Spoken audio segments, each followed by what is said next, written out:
Yeah. Hello, everybody. Good morning, good afternoon from wherever you're logging in. My name is Shivangi Valke, and I am the Chief Enthusiasm Officer, like I like to call it, for ThriveWithMentoring.com. I'm joined here today by a Thrive Mentor, Yogini Joglekar, who I consider to be a super connector. And that's why I invited Yogini to speak about the power of networking and the power of connecting with others as we, as women especially, grow in our careers and also in our lives. Very warm welcome to you, Yogini. How are you today?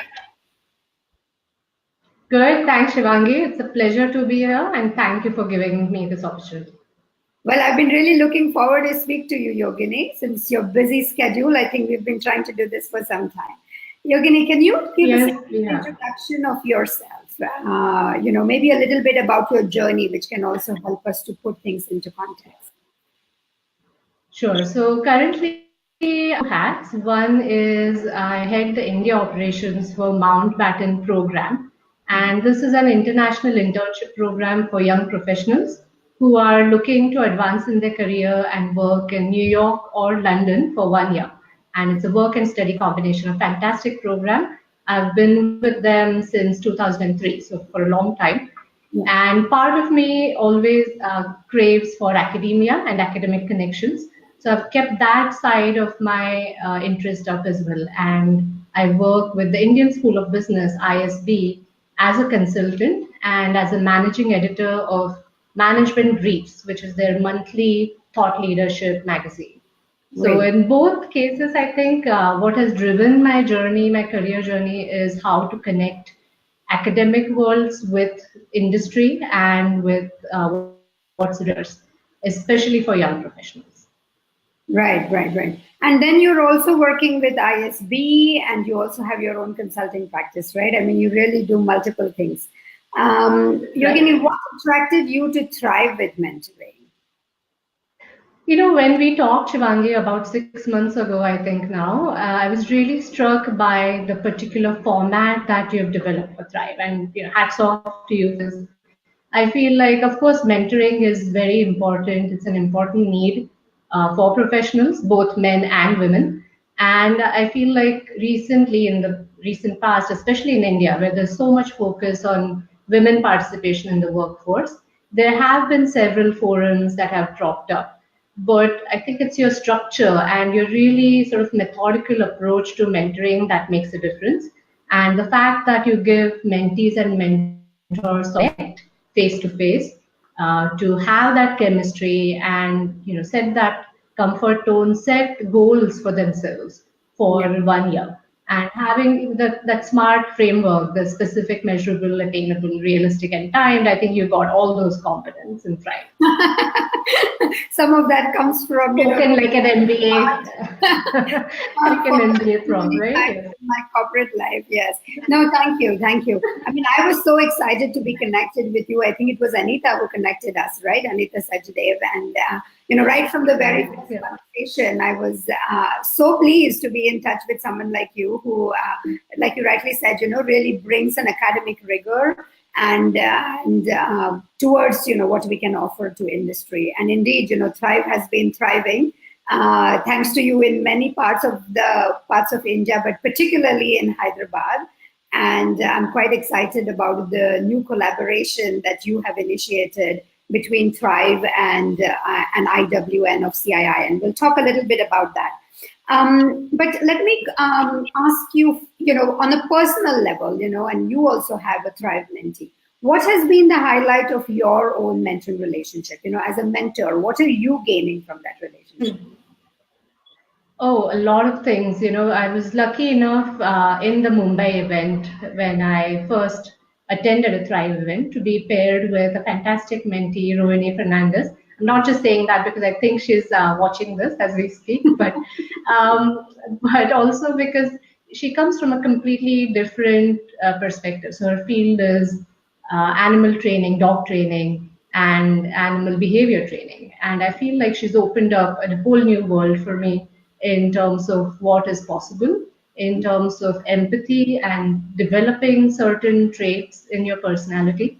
And what we do is a lot of give and take. So mentoring, I believe, is a lot about sharing the highs and lows in your journey, and from both sides, from the mentor side as well as the mentee side, and then grow from it together. So that's what I think we've been doing over the past 6 months. Which is fabulous, right? I mean, we keep receiving a lot of unsolicited feedback from both mentors and mentees. And I think from Hmm. mentors, it is a little bit more of a surprise saying, wow, I thought that I'm entering this relationship to pay it forward, to really support a young professional. And I'm amazed at how much I'm gaining myself, so that is always very, very refreshing and heartful to hear. What about the importance of connecting and networking, Yogini? I mean, I have always called you and experienced you as a super connector. So, how did your journey start? And any tips that you can share with our listeners and viewers around how you Yeah. go about it? What's the mindset behind all of this connecting that you do? And I think you're using the right word there, which is mindset, right? Because a lot of times when I talk to either Mountbatten participants, alumni, or my MBA students, networking seems to be very daunting if you take it as sort of a big word, imagining yourself entering a big room full of people and then cold selling, if you will, right? Yeah. But for me has been the connection and making looking at the human angle of the relationship. But let me start by telling you that I completely did not begin this way on this journey. So if I think of myself like 20 years ago, when I officially started needing to network professionally, I really was a rookie and I was as terrified as some of the people I talk to today. And I think some of it is also my upbringing in India, where it's a very competitive academic environment. And while I believe I've always been a nice person, I've always, through my academic journey, I've looked out for myself and put myself first. So when it came to networking, I would say my colleagues at Mountbatten program certainly showed me the ropes, and I'll never forget my boss there who sort of showed me that it was okay to accept the variety of human experiences, right? So as a professor, I was always the sort who would want A grades from all my students and set the bar really high. But he made me understand that there's a variety of experiences and it was okay to accept that. And then a few of my colleagues showed me the ropes in terms of how to approach networking as listening rather than going in wanting to make a pitch. So if you listen to people and if you tried and saw connections with where you could help them, then that becomes a much easier conversation to have, less daunting, and that just becomes the beginning of the relationship. So that's the approach And I and try to take. And on the personal, yeah, sorry, go ahead. just saying, Yogini, that where you said that networking is about how you can help another person, right? I mean, and I think that's really very Yeah. counterintuitive because a lot of people I know, a lot of women I know, especially, start networking when they think now they have a need of the network, be it to change their job, seek a promotion or whatever else, right? And then you go into that Right. conversation much more with the angle of what's in it for me. Whereas networking Right. starts, like you rightly said, around saying, how can I help the other person? Which by definition then means that you cannot start networking when you need it. You really need to do that when you do not need it, right? And you need to do it all the time. Yes. How do you go about it? Any practical insights that you can share, Yogini? How do you do that? I feel like I'm lucky enough to be working in with two institutions that give me the chance to meet a lot of people, and fortunately, because they have a common theme as well, so there is definitely a passion or an interest that gets into this conversation, both on my side as well as the people I'm talking. But I do feel like as I'm listening to people or talking to people, I try and understand what their organization's mission is, what their vision is, what their needs are.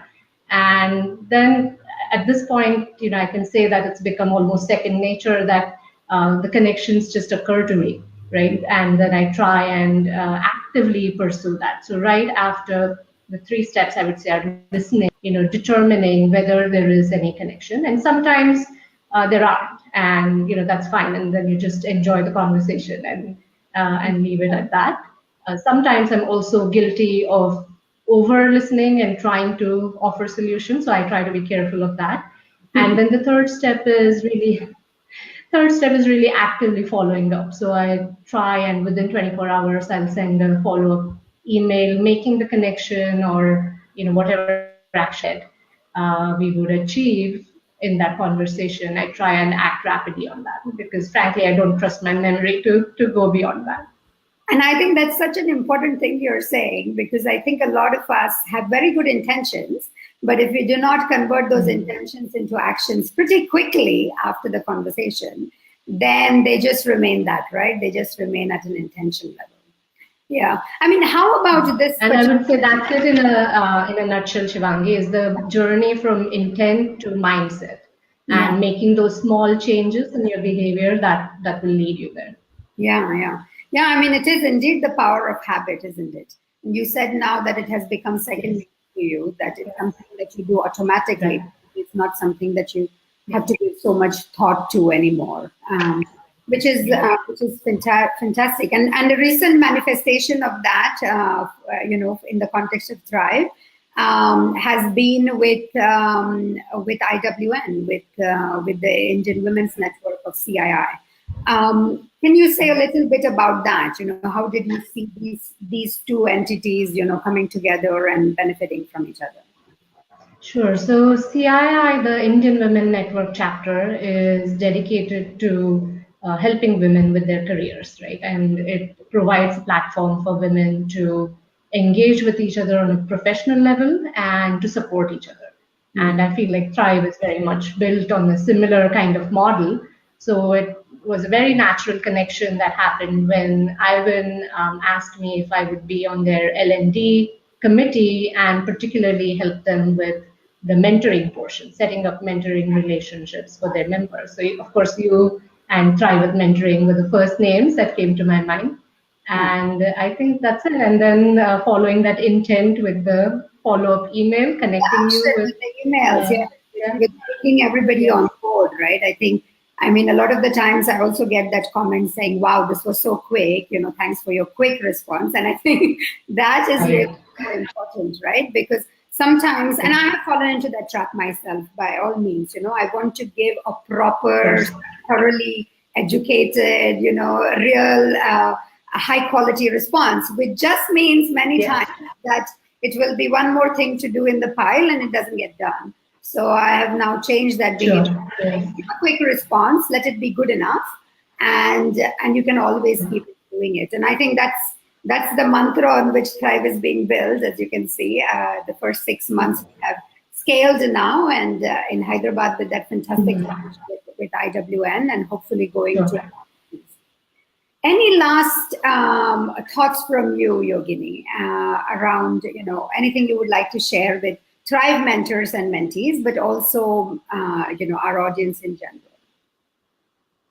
I want to share something personal, which is I talked about networking and connections from a professional angle, but I think what truly changed me in my mindset to networking and connections was becoming a mother and parenting, right? Because I think that really helped me get rid of any last barriers, being a very type A personality and wanting to myself. I very quickly realized after my first child was born that it really does need a village to raise a child. And from that angle, while I do believe that in the personal and professional relationships, there should be some sort of a boundary between them. But I do feel like that mindset is something that you can carry across both realms, certainly, right? So it's not like you can become a super connector professionally and then not be that personally, or vice versa. So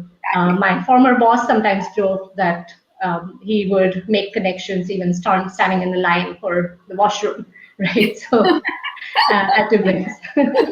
So while I wouldn't say go to that extreme, it's not about extreme networking, but really sort of carry that seed within you and enjoy the conversations, enjoy the people that you meet.